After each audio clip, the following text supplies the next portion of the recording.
Am I the asshole for telling my mom that my special needs brother is not my responsibility? Long post warning. Backstory. I, 28F, have been living with my mom the last few years because she convinced me that it would be great for me save money on rent and eventually buy a house. The reality of that ended up being that she wanted me to be a live-in babysitter when she didn't feel like dealing with my now 15-year-old special needs brother. My brother is very low functioning, he isn't toilet trained and communicates in few words. Few sentences too. My mom has always been lazy with his care. She stopped taking him to school and his therapies for speech, life skills etc. around the time of the pandemic. She slowly stopped taking him years before this, and would never follow through while making sure he kept up with what he was supposed to be learning. Even the therapists would tell her to spend more time teaching him how to do certain things to help set him up for a bit more independence, but my mom just gives up when things get hard and assumes he won't be able to do them. She's a stay-at-home mom, and all she does is watch TV and play games on her phone all day and make excuses.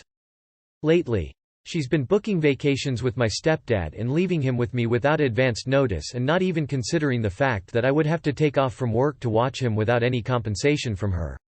She feels as though I don't pay rent, I have student loans and tons of other bills, that I don't need to get paid to watch him.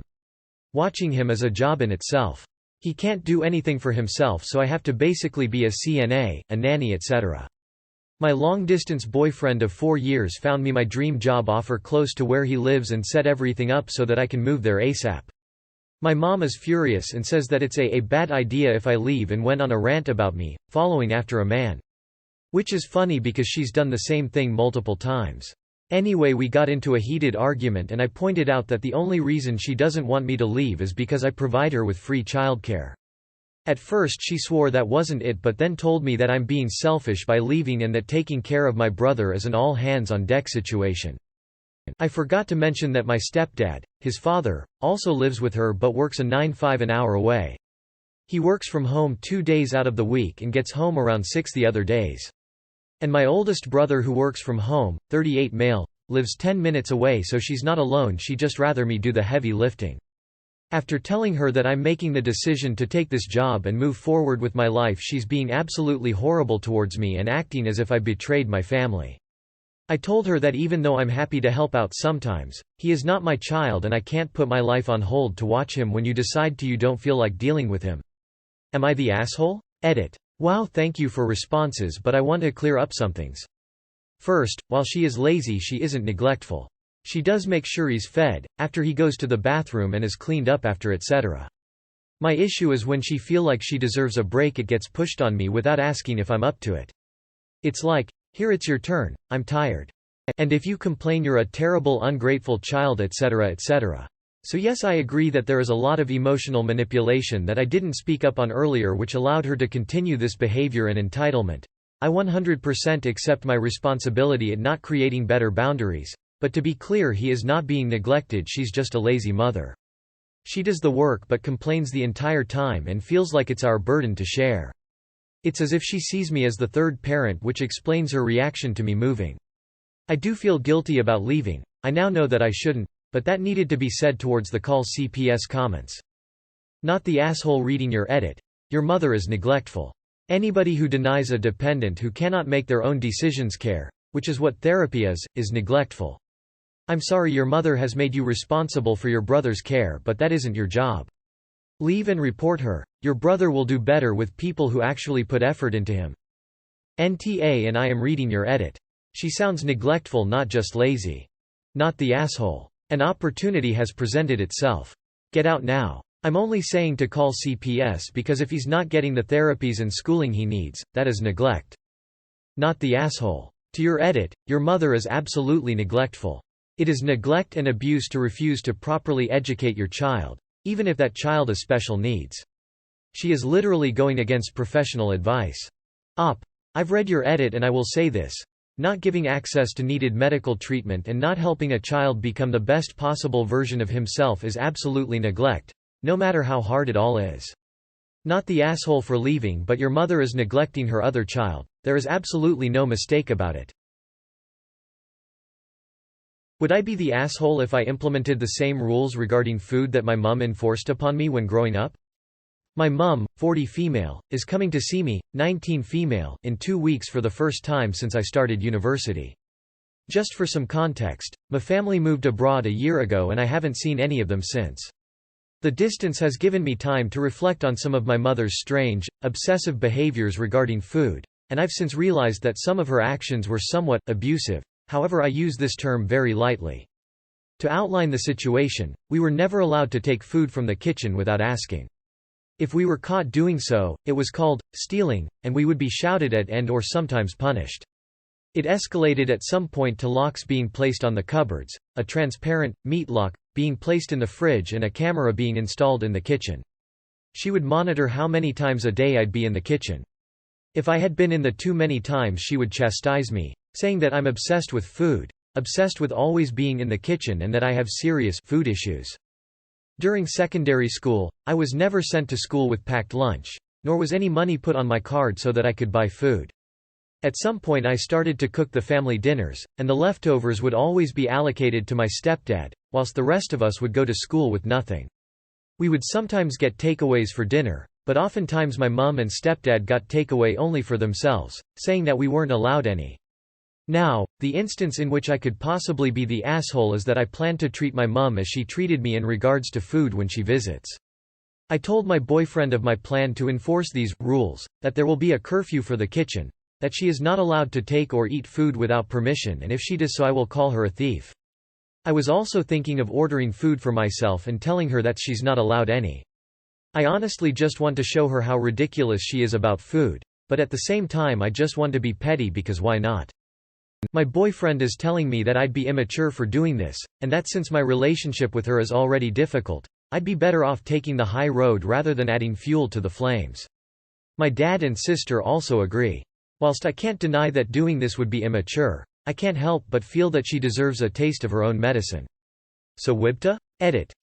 Okay, damn, like I didn't expect this post to actually get much interaction. But I would like to clarify a couple of things. To all the people who've been calling it abusive, I'm unsure of how to feel about that.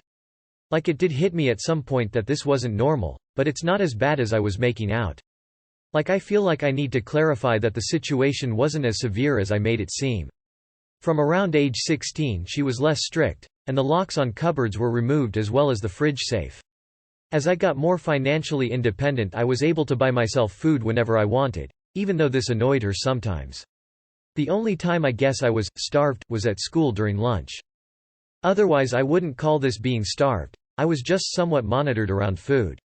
To all the people telling me to cut her off, I find it hard to completely resent her because she is my mother, and I recognize that she has done a lot for me.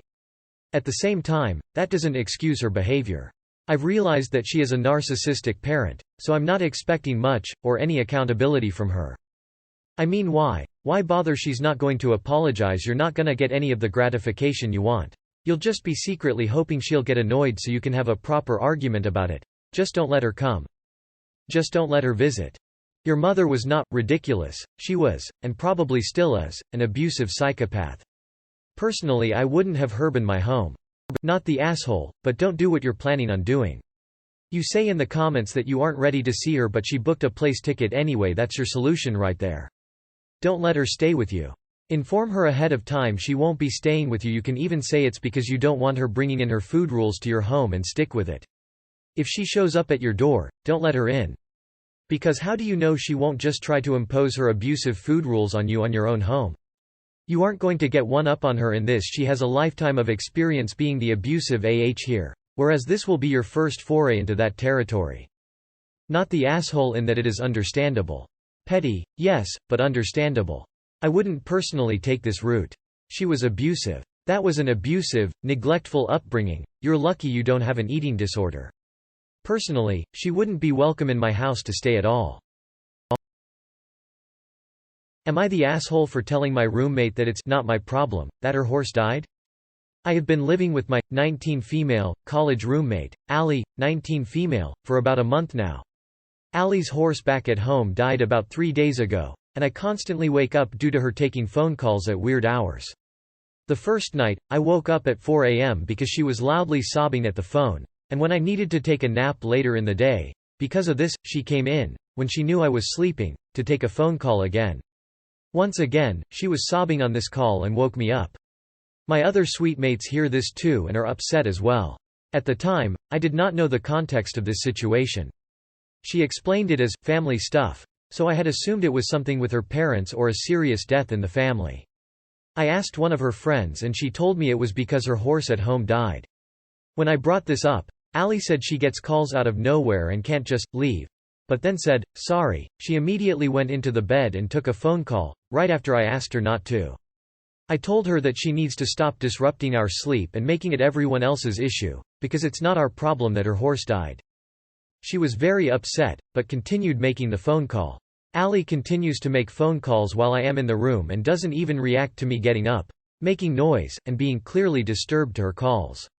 These happen at all hours of the day because she doesn't really leave or go to class. The only time she'll leave the room is when I bring one of my close loved ones over. I think I could be the asshole because she's clearly upset and may not have another space to talk to her loved ones. I get that she's upset, I really do. I have a kitten at home who I adore and would be very upset if anything happened to her. At the same time, these calls begin taking place when I'm already asleep. It's not like I could simply get up and leave the room. The constant disregard of our shared living space is really getting on my nerves.